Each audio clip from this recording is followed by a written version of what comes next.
নমস্কাৰ, মই ঋতুৰাজ। টাইম 8ৰ দৰ্শকসকলৰ বাবে এই মুহূৰ্তত লৈ আহিছোঁ এটা অত্যন্ত গুৰুত্বপূৰ্ণ খবৰ।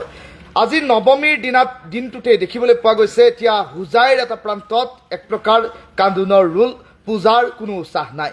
কিয়নো এটা ভয়ংকৰ দুৰ্ঘটনা সংঘটিত হ'ল দক্ষিণ ভাৰতৰ চেন্নাইত, আৰু তাৰ পাছতেই হোজাই আৰু লংকাৰ 9জনকৈ শ্ৰমিকে এই ভয়ংকৰ দুৰ্ঘটনাত প্ৰাণ হেৰুৱাবলগীয়া হ'ল। আৰু তাৰ মাজতেই আজি দেখিবলৈ পোৱা গৈছে লংকাৰ সেই প্ৰান্তত, হোজাইৰ সেই প্ৰান্তসমূহত এতিয়া কেৱল কান্দোনৰ ৰোল উঠিছে। আৰু সমান্তৰালকৈ ভয়ংকৰ দুৰ্ঘটনাৰ বাবে দেশৰ প্ৰধানমন্ত্ৰীগৰাকীয়েও ইতিমধ্যে শোক প্ৰকাশ কৰিছে। আৰু দেশৰ প্ৰধানমন্ত্ৰীগৰাকীয়ে ভয়ংকৰ দুৰ্ঘটনাত নিহতৰ পৰিয়াললৈ 2 লাখকৈ টকা সাহায্য হিচাপে ঘোষণা কৰাৰ বাতৰিও এই মুহূৰ্তত আহি পৰিছে। এটা ডাঙৰ খবৰ টাইম 8ৰ দৰ্শকসকলক জনাইছোঁ। দুৰ্গা পূজাৰ নৱমীৰ দিনাই এতিয়া হোজাইত কেৱল কান্দোনৰ ৰোল উঠিছে। চেন্নাইত কাম কৰিবলৈ যোৱা 9জনকৈ শ্ৰমিকৰ মৃত্যুৰ পাছতেই এতিয়া শোকাকুল পৰিৱেশে বিৰাজ কৰিছে সমগ্ৰ হোজাই জিলাখনতে। শ্ৰমিক ডিমৰাজ থাউচেনৰ ঘৰত শোকাকুল পৰিৱেশ, আৰু পৰিয়ালৰ একমাত্ৰ সন্তান আছিল ডিমৰাজ থাউচেন। চেন্নাইত এটা নিৰ্মীয়মান অট্টালিকা খহি মৃত্যু হৈছিল অসমৰ 9জনকৈ শ্ৰমিকৰ। আৰু নিহত যুৱককেইজন ক্ৰমে মুন্না কেম্প্ৰাই, সৰ্বজিৎ থাউচেন, ফৈবিত ফাংলু, বিদ্যায়ুম পাৰবুচা, পৱন চৰং, প্ৰায়ন্ত চৰং, সুমন খাৰিকেপ, ডিমৰাজ থাউচেন আৰু দীপক ৰাইজুং। চেন্নাইৰ ইন্নুৰত এই ভয়ংকৰ দুৰ্ঘটনা সংঘটিত হৈ ইতিমধ্যে আটাইকেইজনে প্ৰাণ হেৰুৱাৰ বাতৰি আহি পৰিছে। টাইম 8ৰ দৰ্শকসকলক আজিৰ দিনটোত দেখুৱাইছোঁ ডিমৰাজ থাউচেনৰ ঘৰত কেনেধৰণৰ পৰিৱেশে বিৰাজ কৰিছে। ডিমৰাজ থাউচেনৰ বাসগৃহৰ কেতবোৰ পৰিৱেশ এই মুহূৰ্তত টাইম 8ৰ দৰ্শকসকলক আমি দেখুৱাবলৈ চেষ্টা কৰিছোঁ। এই দৃশ্য দেখিলে সহজেই অনুমান কৰিব পাৰিব কেনেধৰণৰ পৰিৱেশে এই মুহূৰ্তত বিৰাজ কৰিছে ডিমৰাজ থাউচেনৰ বাসগৃহত। এই দৃশ্য দেখুৱাই লৈছোঁ। প্ৰথমে টাইম 8ৰ দৰ্শকসকলে এই দৃশ্যাংশ চাওক। এতিয়া পৰিয়ালৰ লোকৰ মাজত কেৱল কান্দোনৰ ৰোল উঠিছে। সেই দৃশ্যাংশ পোনপটীয়া সম্প্ৰচাৰত টাইম 8ৰ দৰ্শকসকলক দেখুৱাই আছোঁ।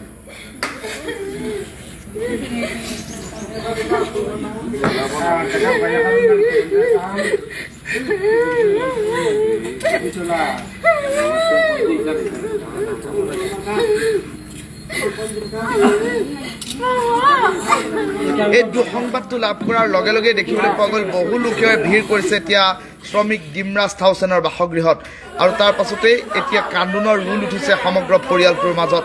এই দৃশ্যাংশ এই মুহূৰ্তত টাইম 8ৰ দৰ্শকসকলক দেখুৱাইছোঁ। সকলো লোক উপস্থিত হৈছে ডিমৰাজৰ বাসগৃহত, আৰু এইদৰে উপস্থিত হৈ শোকসন্তপ্ত পৰিয়ালবৰ্গক ইতিমধ্যে সমবেদনা জ্ঞাপন কৰাৰ দৃশ্যাংশ টাইম 8ৰ দৰ্শকসকলক দেখুৱাইছোঁ। আৰু যিসকল লোকে খবৰ পাইছে সকলো উপস্থিত হৈছে ডিমৰাজৰ বাসগৃহত। আৰু ইফালে দেখিবলৈ পোৱা গৈছে হোজাইৰ MLA ৰামকৃষ্ণ ঘোষো ইতিমধ্যে উপস্থিত হৈছে, আৰু ইতিমধ্যে শোকসন্তপ্ত পৰিয়ালবৰ্গক সমবেদনা জ্ঞাপন কৰাৰ বাতৰি এই মুহূৰ্তত টাইম 8ৰ দৰ্শকসকলক দেখুৱাই আছোঁ। এয়া হোজাইৰ এই প্ৰান্তটোৰ দৃশ্যাংশত টাইম 8ৰ দৰ্শকসকলক দেখুৱাই আছোঁ। আৰু সমান্তৰালকৈ কেতবোৰ মন্তব্য থাকিব, মন্তব্য শুনাই লৈছোঁ। ডিমৰাজ থাউচেন তেখেতে প্ৰায় এমাহমানে হৈছে বাহিৰলৈ কাম কৰিবলৈ যোৱা, কিন্তু হঠাৎ কালি সন্ধিয়া 6-7টা বজাত খবৰ আহিল যে তেখেতৰ পুত্ৰ লগতে আমাৰ এই হোজাই আৰু লংকা অঞ্চলৰ প্ৰায় 9জন শ্ৰমিক দুৰ্ঘটনাত পতিত হৈ মৃত্যুবৰণ কৰিছে। সেই 9জনৰ ভিতৰত তেখেতৰ একমাত্ৰ পুত্ৰ সন্তান আছিল ডিমৰাজ থাউচেন। সিহঁতে অতি দৰিদ্ৰ পৰিয়ালৰ পৰা বিলং কৰে, আৰু সিহঁতে সদায় দিন হাজাৰ কৰিহে নিজৰ জীৱন নিৰ্বাহ কৰে। পুত্ৰ সন্তান যোৱা এমাহমানে হৈছে। খেতি বাতি শেষ কৰাৰ পাছত তেখেতে চেন্নাইলৈ কাম কৰিবলৈ গৈছিল, কিন্তু কালি দুৰ্ঘটনাত পতিত হৈ মৃত্যুবৰণ কৰে। আমি প্ৰশাসন তথা চৰকাৰক এইটোৱে আহ্বান জনাব বিচাৰোঁ যে তেখেতৰ নশ্বৰ দেহটো সোনকালে তেখেতক ঘৰলৈ উভতাই আনে, আৰু লগতে চৰকাৰক আহ্বান কৰিছোঁ যে তেখেতক যিমান পাৰি আৰ্থিক সাহায্য বা যিকোনো প্ৰকাৰ সহায় কৰিবলৈ আমি অনুৰোধ জনাইছোঁ। সেইটো ক'ব বিচাৰোঁ। এই মন্তব্য শুনাইছোঁ। স্থানীয় লোকৰ মন্তব্য টাইম 8ৰ দৰ্শকসকলক শুনাই লৈছোঁ।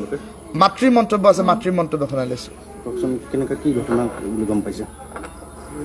মানে ওপৰত নুঠি বুলি কৈছিলে, শিকিছে, তেতিয়া বোলে উঠি গৈছে, নটটো অলপ সৰু সৰু নটটো লগ নাপায়, তাইত হোৱা নাই, তেতিয়া বোলে 12জন না কোনো তাৰপৰা গিৰিছে বোলে, তেনেকুৱা শুনিছোঁ আমি।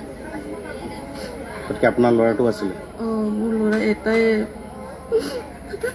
এইটোৱে এনেকুৱা ঘটনা হৈছে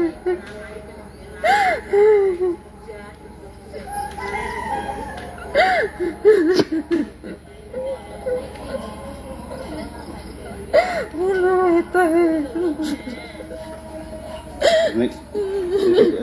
চৰকাৰক কিবা আহ্বান জনাব নেকি